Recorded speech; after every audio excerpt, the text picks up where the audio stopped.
ನಾನು ನಿಮ್ಮ ಆನಂದ್ ನಾಯ್ಕ್. ತೃತೀಯ ಭಾಷೆ ಹಿಂದಿಗೆ ಸಂಬಂಧಪಟ್ಟಂಥ ಹಿಂದಿ ಸಂಗಾತಿ ಯೂಟ್ಯೂಬ್ ಚಾನಲ್ಗೆ ತಮಗೆಲ್ಲ ಸ್ವಾಗತ. ಆತ್ಮೀಯ ವಿದ್ಯಾರ್ಥಿಗಳೇ, ಇವತ್ತು ನಾನು ನಿಮಗೆ 10ನೇ ತರಗತಿಯ ಬಸಂತ್ ಕಿ ಸಚ್ಚಾಯಿ ಪಾಠವನ್ನು ಪ್ರಸ್ತುತಪಡಿಸ್ತಾ ಇದ್ದೇನೆ.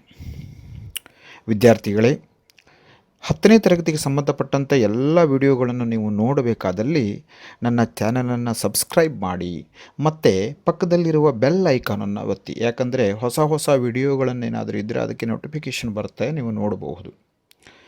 ಆತ್ಮೀಯ ವಿದ್ಯಾರ್ಥಿಗಳೇ, ಈ ಬಸಂತ್ ಕಿ ಸಚ್ಚಾಯಿ ಅಂತಕ್ಕಂಥ ಪಾಠ ಒಬ್ಬ ಬಡ ಬಾಲಕನ, ಪ್ರಾಮಾಣಿಕ ಬಾಲಕನ ಕತೆ ಇರುವಂಥ ಒಂದು ಭಾವನಾತ್ಮಕ ಕತೆ ಇರುವಂಥ ಪಾಠ. ಇದು ಭಾಳ ಸುಂದರವಾದಂಥ ಪಾಠ. ಈ ಪಾಠದಲ್ಲಿ ನಾವು ಮುಖ್ಯವಾಗಿ ಲೇಖಕರ ಪರಿಚಯ ಮಾಡಿಕೊಳ್ಳೋಣ. ಅದರ ನಂತರ ಪಾಠದ ಸಂಕ್ಷಿಪ್ತ ವಿವರಣೆಯನ್ನು ನೋಡೋಣ. ತದನಂತರ ಪ್ರಶ್ನೋತ್ತರದ ಬಗ್ಗೆ ಚರ್ಚೆ ಮಾಡೋಣ. ಅದಾದ ಮೇಲೆ ಪ್ರಮುಖವಾಗಿ ಪರೀಕ್ಷೆಗೆ ಸಂಬಂಧಪಟ್ಟಂಥ ವ್ಯಾಕರಣದ ಬಗ್ಗೆ ಮಾತ್ರ ತಿಳ್ಕೊಳ್ಳುವ. ಮುದ್ದು ವಿದ್ಯಾರ್ಥಿಗಳೇ, ಈ ಪಾಠ ಒಂದು ಏಕಾಂಕಿ. ಯಹ ಪಾಠ ಏಕಾಂಕಿ ಹೈ. ಈ ಪಾಠದಲ್ಲಿ ಪ್ರಶ್ನೆಗಳ ಸಂಖ್ಯೆ ಬಹಳ ಕಡಿಮೆ ಇದೆ. ಇದನ್ನು ಬಹಳ ಗಮನದಲ್ಲಿಟ್ಕೊಳ್ಬೇಕು ನೀವು. ಯಾಕಂದರೆ ಈ ಪಾಠದಲ್ಲಿರುವಂಥ ಪ್ರಮುಖ ಪ್ರಶ್ನೆಗಳ ಸಂಖ್ಯೆ ಕೆಲವಿದೆ. ಈ ಪಾಠಗಳನ್ನು ಚೆನ್ನಾಗಿ ಇಲ್ಲಿಯ ಪ್ರಶ್ನೆಗಳನ್ನು ನೀವು ತಿಳ್ಕೊಂಡ್ರಿ ಅಂದರೆ 2, 3 ಮತ್ತು 4 ಅಂಕಕ್ಕೂ ಸಹಿತ ಬರುವಂಥ ಸಾಧ್ಯತೆಗಳು ಇರ್ತದೆ. ಹಾಗಾಗಿ ಬಹಳ ಸರಳವಾದಂಥ ಒಂದು ಸುಂದರವಾದಂಥ ಕಥೆ ಇರುವಂಥ ಒಂದು ಏಕಾಂಕಿ ಇದು. ಪ್ರಶ್ನೆಗಳ ಸಂಖ್ಯೆಯೂ ಬಹಳ ಕಡಿಮೆ ಇದರಲ್ಲಿ, ಮತ್ತು ತಿಳಿದುಕೊಳ್ಳಿಕ್ಕೂ ನಮಗೆ ಬಹಳ ಸುಲಭವಾಗಿದೆ. ಹಾಗಾಗಿ ಮೊಟ್ಟ ಮೊದಲಿಗೆ ನಾನು ಲೇಖಕರ ಪರಿಚಯ ಮಾಡಿಕೊಳ್ಳೋಣ. ಇದರ ಲೇಖಕರು ವಿಷ್ಣು ಪ್ರಭಾಕರ್. जन्म 1912 उत्तर प्रदेश के मुजफ्फरनगर के मीरपुर में इनका जन्म हुआ. प्रमुख कृतियाँ: आवारा मसीहा, तट के बंधन, निशिकांत, दर्पण का व्यक्ति, धरती अब भी घूम रही है, युगे युगे आदि. ಮೊದಲೇ ಹೇಳಿದ್ದೀನಿ, ಕವಿ ಪರಿಚಯದಲ್ಲಿ ಮುಖ್ಯವಾದಂಥದ್ದನ್ನು ಮಾತ್ರ ನಾನು ತೆಗೆದುಕೊಳ್ತಾ ಇದ್ದೇನೆ. ನಿಮಗೆ ಪರೀಕ್ಷೆಗೋಸ್ಕರ ಮಾತ್ರ. ನೀವು ಇದಿಷ್ಟನ್ನು ತಿಳ್ಕೊಂಡ್ರೆ ಸಾಕಾಗ್ತದೆ. ಓಕೆ, ಮುಂದಿನಾಗಿ ನಾವು ಪಾಠದ ವಿವರಣೆಯನ್ನು ನೋಡ್ತಾ ಹೋಗೋಣ. ಕಥೆ ರೂಪದಲ್ಲಿ ನಾವು ಹೇಳ್ತಾ ಹೋಗ್ತೀನಿ ನಿಮಗೆ. ಇದು ಏಕಾಂಕಿ ನಾಟಕೀಯ ಸಂಭಾಷಣೆಯ ರೂಪದಲ್ಲಿದೆ. ನಾನು ಇದನ್ನು ಕಥೆಯ ರೂಪದಲ್ಲಿ ಹೇಳ್ತಾ ಹೋಗ್ತೀನಿ. ಬಸಂತ್ ನಾಮಕ ಏಕ ಲಡ್ಕಾತ, ಅವ ಬಹುತ್ ಗರೀಬ್ ತಾ. ಬಸಂತ್ ಅಂತಕ್ಕಂಥ ಒಂದು ಹುಡುಗ, ಅವ ಬಹಳ ಬಡವನಾಗಿದ್ದ. ನೋಡ್ರಿ, ಚಿತ್ರದಲ್ಲಿ ಕಾಣ್ತೀರಿ. ಸಾತ್ ಇಮಾನ್ದಾರ್ ಅವರು ಸ್ವಾಭಿಮಾನಿ ಥ. ಬಹಳ ಬಡವನಾದರೂ ಬಹಳ ಪ್ರಾಮಾಣಿಕ ಮತ್ತು ಸ್ವಾಭಿಮಾನಿ ಹುಡುಗನಾಗಿದ್ದ. रहने के लिए घर भी नहीं था, इसलिए अहीर ಟಿಲಾ में बीखू अहीर के घर में अपने भाई ಪ್ರತಾಪ್ के साथ रहता था. ನೋಡ್ರಿ, ಬಡ ಬಾಲಕನಾಗಿದ್ದ, ಇರಲಿಕ್ಕೆ ಒಂದು ಮನೆಯೂ ಸಹಿತ ಇರಲಿಲ್ಲ. ಹಾಗಾಗಿ ಅಹೀರ್ ಟಿಲಾ ಎಂಬಲ್ಲಿ ಬೀಕು ಅಹೀರ್ ಎನ್ನುವವನ ಮನೆಯಲ್ಲಿ ತನ್ನ ತಮ್ಮ ಪ್ರತಾಪನ ಜೊತೆಗಿದ್ದ. ಬಸಂತ್ ಕಿ ಭಾಯಿ ಪ್ರತಾಪ್ ಹೈ, ಪ್ರತಾಪ್ के साथ रहता था.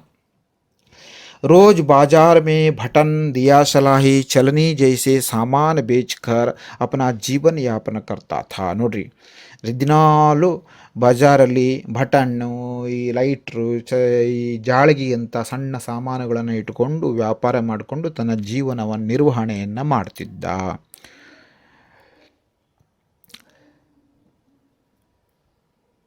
ಏಕ್ ದಿನ ಬೇಚಾರೆಗೆ ಏಕ್ ಬಿ ಸಾಮಾನು ನಹಿ ಬೇಕಾ.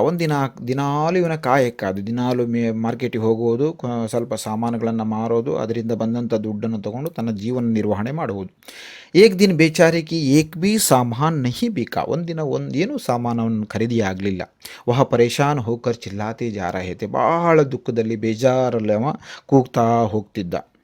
ರಾಸ್ತೆ ಮೇ ಮಜ್ದೂರ್ ನೇತಾ ಪಂಡಿತ್ ರಾಜ್ ಕಿಶೋರ್ ದಿಖಾಯಿ ದೇತೆ ಹೇ. ನೋಡ್ರಿ, ರಸ್ತೆಯಲ್ಲಿ ಒಬ್ಬ ಕಾರ್ಮಿಕ ನಾಯಕ, ಒಬ್ಬ ಬಡವರ ಬಂಧು, ಪಂಡಿತ್ ರಾಜ್ ಕಿಶೋರ್ ಅಂತಕ್ಕಂಥ ಒಬ್ಬ ವ್ಯಕ್ತಿ ಅವರಿಗೆ ಕಾಣ್ತಾರೆ. ವಹ ಖುಷಿ ಸೇ ಉನ್ಸೆ ಸಾಮಾನು ಲೇನೆ ಕೆ ಲಿಯೆ ಬಾರ್ ಬಾರ್ ವಿನಂತಿ ಕರ್ತಾ ಹೈ. ಅವನಿಗೆ ಖುಷಿ ಆಗ್ತದೆ, ಇವರು ಒಳ್ಳೆಯ ವ್ಯಕ್ತಿ ಥರ ಕಾಣುತ್ತದೆ, ಇವರು ತನ್ನ ಸಾಮಾನನ್ನು ತಗೊಳ್ಬೋದು ಅಂತಕ್ಕಂಥ ಖುಷಿಯಿಂದ ಪದೇ ಪದೇ ಅವ್ರ ಹತ್ರ ವಿನಂತಿ ಮಾಡ್ಕೊಳ್ತಾನೆ. ಓಕೆ, ಸಾಮಾನು ಲೇನೆ ಸೆ ಇನ್ಕಾರ ಕರ್ತೆ ಹೇ. ಅವರು ಸಾಮಾನು ಖರೀದಿ ಮಾಡುವುದಕ್ಕೆ ಒಪ್ಪೋದಿಲ್ಲ. बार बार विनंती करने के बाद सामान लेने के बिना पैसा देने के लिए तैयार हो जाते. ಇವನ ಬಹಳ ವಿನಂತಿಯನ್ನು ನೋಡಿ ಅವರು ಸಾಮಾನು ತಗೊಳ್ಳೋದಕ್ಕಿಂತ ಅವ್ರು ದುಡ್ಡು ಕೊಡಲಿಕ್ಕೆ ಬಯಸ್ತಾರೆ. ಬಟ್ ಅವ ತಗೊಳ್ಳೋದಿಲ್ಲ. ಭೀಕ್ ಸಮಜ್ಕರ್ ಇನ್ಕಾರ ಕರ್ತಾ ಹೈ. ಅದಕ್ಕೆ ಹೇಳಿದ್ದೀನಿ ಮೊದಲೇ, ಬಡವನಾದರೂ ಪ್ರಾಮಾಣಿಕ ಮತ್ತು ಸ್ವಾಭಿಮಾನಿ. ಹಾಗಾಗಿ ಇದನ್ನು ಭಿಕ್ಷೆ ಅಂತೇಳಿ ಅವ ತಗೊಳ್ಳಿಕ್ಕೆ ಒಪ್ಪೋದಿಲ್ಲ. बाद में इनके स्वाभिमान को देखकर उनसे सामान खरीदकर 1 रुपये का नोट देते हैं. उनके पास चुट्टा नहीं था, चुट्टा लाने के लिए बाजार गया. ನೋಡ್ರಿ, ನಂತರ ಇವನ ಸ್ವಾಭಿಮಾನ, ಇವನ ಪ್ರಾಮಾಣಿಕತೆಯನ್ನು ನೋಡಿ ಅವರು ಬಹಳ ಖುಷಿಯಾಗಿ ಸಾಮಾನು ತಗೊಳ್ಳಿಕ್ಕೆ ಒಪ್ತಾರೆ. ಅವನಿಗೆ ಸಾಮಾನು ಖರೀದಿ ಮಾಡಿ 1 ರೂಪಾಯಿ ಕೊಡ್ತಾರೆ. ಅವ್ರ ಹತ್ರ ಚಿಲ್ಲರೆ ಇರಲಿಲ್ಲ. ಈ ಚಿಲ್ಲರೆ ಇರಲಿಲ್ಲ ಅಂತೇಳಿ ಚಿಲ್ಲರೆ ತರಲಿಕ್ಕೋಸ್ಕರ ಅವ ಬಾಜಾರಿಗೆ ಹೋಗ್ತಾನೆ, ಮಾರ್ಕೆಟಿಗೆ ಹೋಗ್ತಾನೆ ಚಿಲ್ಲರೆ ತೊಗೊಂಬರ್ಲಿಕ್ಕೆ. ಓಕೆ, ಈ ರೀತಿಯಾಗಿ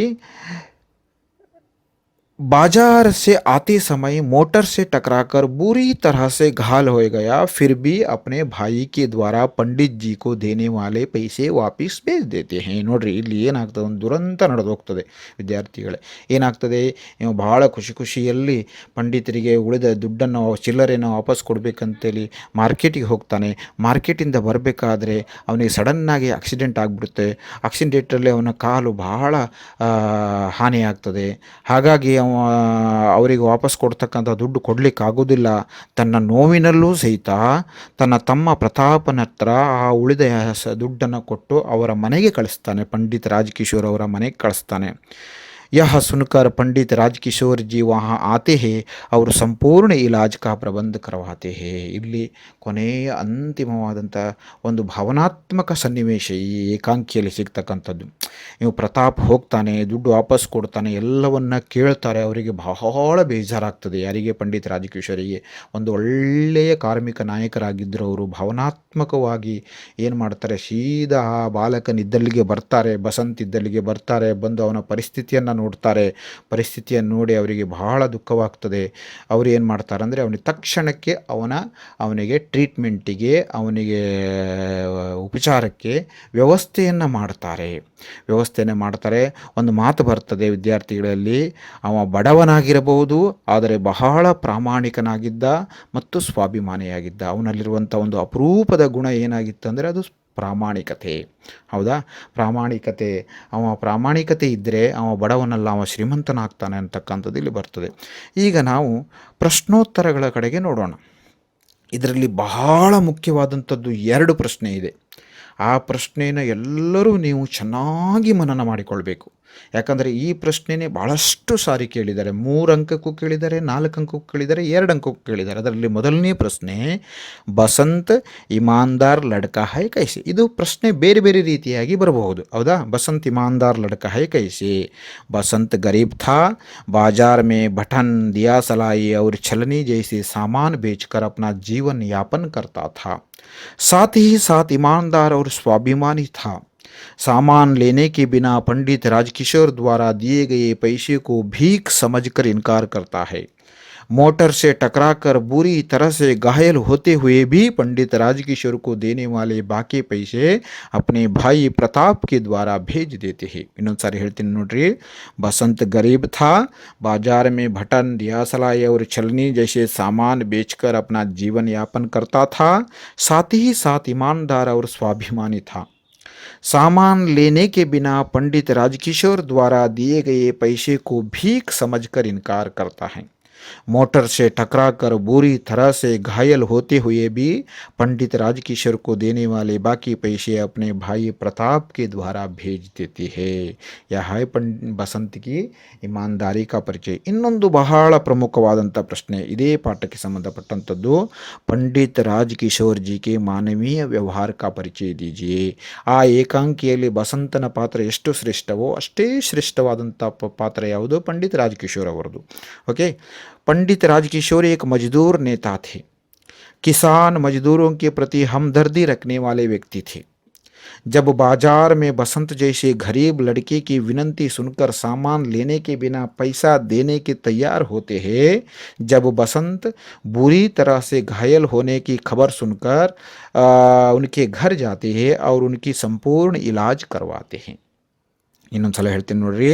पंडित राजकिशोर एक मजदूर नेता थे. किसान मजदूरों की प्रति हमदर्दी रखने वाले व्यक्ति थे.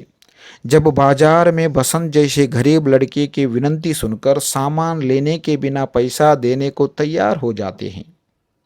जब बसंत बुरी तरह से घायल होने की खबर सुनकर अपने भाई से सुनकर उनके घर जाते हैं और उनकी ಸಂಪೂರ್ಣ ಇಲಾಜ್ करवाते हैं. ಇದು ಬಹಳ ಪ್ರಮುಖವಾದಂಥ ಪ್ರಶ್ನೆ. ಒಂದನೇದು ಬಸಂತ್ ಇಮಾನ್ದಾರ್ ಲಡ್ಕಾ ಹೈ ಕೈಸೆ, ಇನ್ನೊಂದು ಪಂಡಿತ್ ರಾಜಕಿಶೋರ್ ಜಿ ಕೆ ಮಾನವೀಯ ವ್ಯವಹಾರ ಕಾ ಪರಿಚಯ ದೀಜಿಯೆ.